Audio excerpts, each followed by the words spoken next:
Equation of saving function, ये चीज हम पहले से पढ़ते आ रहे हैं कि y is c plus S. S कैसे फाइंड आउट करोगे? y minus C. We know that this c is c bar plus B Y.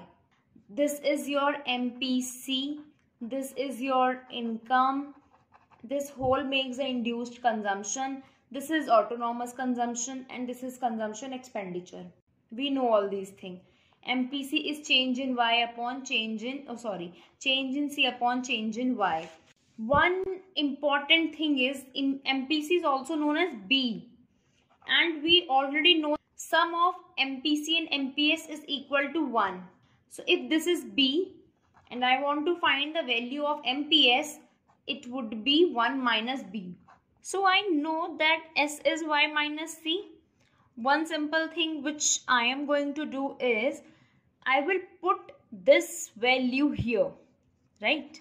This would be C bar minus BY minus this thing. Now this minus, and here let's say this is plus y minus by. So c bar plus y 1 minus b. So this is your saving function. So from the consumption function we can find out the saving function. MPS है ये. This is representing the amount of negative saving, मतलब कि this savings at zero level of income.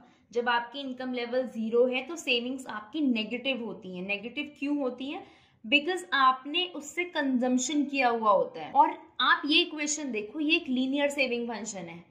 Linear का क्या मतलब होता है? जिसका जो पावर होती है, जो हाईएस्ट पावर है वो 1 होती है.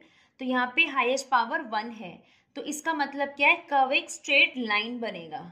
सो curve would be like this in this case. तो जब कर्व स्ट्रेट लाइन बनता है तो उसका जो स्लोप होती है वो कांस्टेंट रहती है थ्रू आउट. आपने देखा था अभी लास्ट वीडियोस में कि MPC हमारा 0.8 आ रहा था एंड MPS 0.2 आ रहा था थ्रू आउट. वो क्यों आ रहा था थ्रू आउट? बिकॉज आपके जो फंक्शंस है वो लीनियर है. अगर कर्व होता तो स्लोप कुछ और होती, स्लोप चेंज होती रहती. फिर अब अगर मैंने आपसे पूछा है कि आपको सिर्फ ये गिवन है और आप डिफरेंट लेवल्स ऑफ इनकम पे सेविंग्स फाइंड आउट करो, तो आपको सिर्फ 2 इंफॉर्मेशन चाहिए उसके लिए. वन की what is this, another is what is this. तो from the first equation we know that c bar is 30, so negative c bar is minus 30, right? We know that b is 0.8, so 1 minus b is 0.2.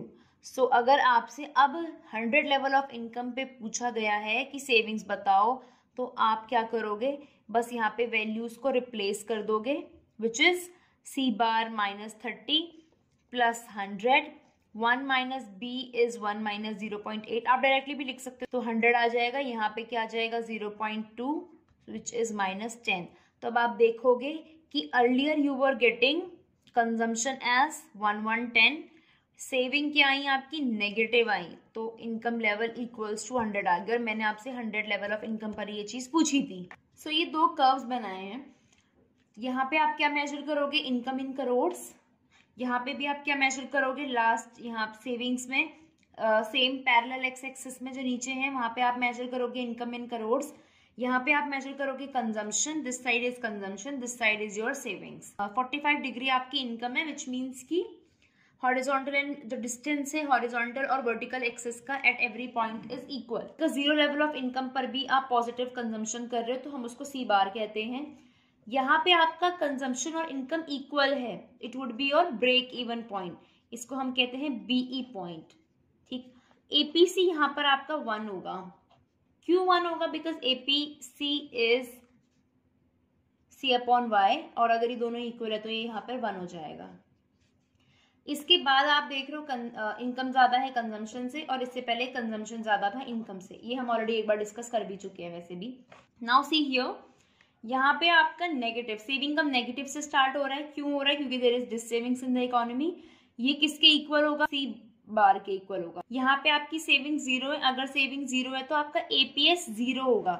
तो एक important चीज ये है कि break even पर savings तो 0 होती है, बट कंजम्पशन और इनकम इक्वल होती है. इसके पहले से अगर आप देखो तो सेविंग्स आपकी नेगेटिव है, मतलब sorry savings is less than 0, यहाँ पे आपकी सेविंग्स इज मोर देन 0।